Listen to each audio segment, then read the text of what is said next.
আলাইকুম সবাইকে। এখন বাজে সকাল 6টা আর এয়ারপোর্টের উদ্দেশ্যে রওনা করছি এবং মালয়েশিয়া ট্রিপে যাচ্ছি। আর আমার সাথে একটা বেদ্যপ আছে এই ট্রিপে।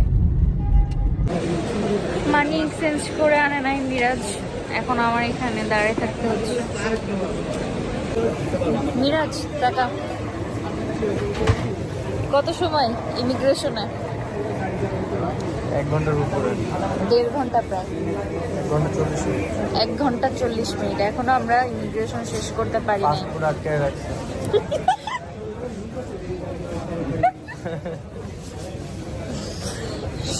শুরুতে যে ছাড়টা পাইছো ওই যে ওইখানে, এই জন্য এখানে আটকাই। এই জন্য ওই যে ওইখানে তো খুব তাড়াতাড়ি ওইখানে আমাদের আটকায় নাই, তো ওইখানে আটকাই। আমাদের প্লেন এখনো ছাড়েই নাই, অথচ প্লেনে ওঠা মাত্রই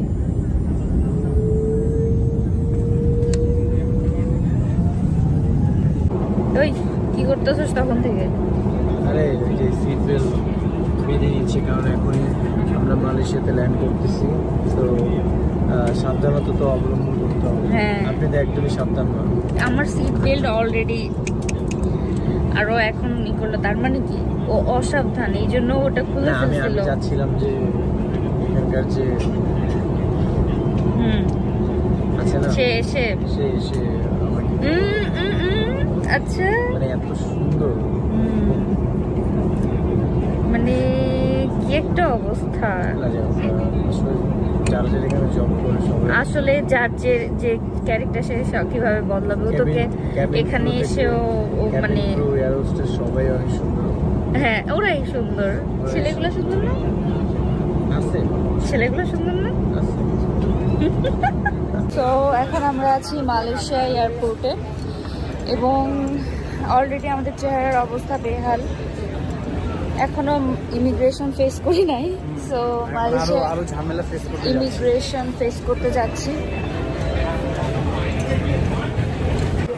ফাইনালি আমরা ইমিগ্রেশন শেষ করে বের হচ্ছি। কেমন লাগলো? ইমিগ্রেশন শেষ করে মাত্র বের হলাম, মানে মনে হলো যুদ্ধ জয় করলাম। আমার নেয় না, আচ্ছা ঠিক আছে, যুদ্ধ জয় করছি। বাংলাদেশে এক যুদ্ধ জয় করে এসে এখানে আরেক যুদ্ধ জয় করছি ফাইনালি। ওয়েলকাম টু রবার্টসন, আমাদের হোটেলের নাম। এটা হচ্ছে আমাদের হোটেল। দেখছো, ফাইনালি অনেক কষ্টের পরে আমরা ও হোটেলে পৌঁছে গেছি। ফাইনালি অনেক ক্ষুধা লাগছে, যেই খাইতে হবে। আসলে ভাবছিলাম যে ঘুমাবো।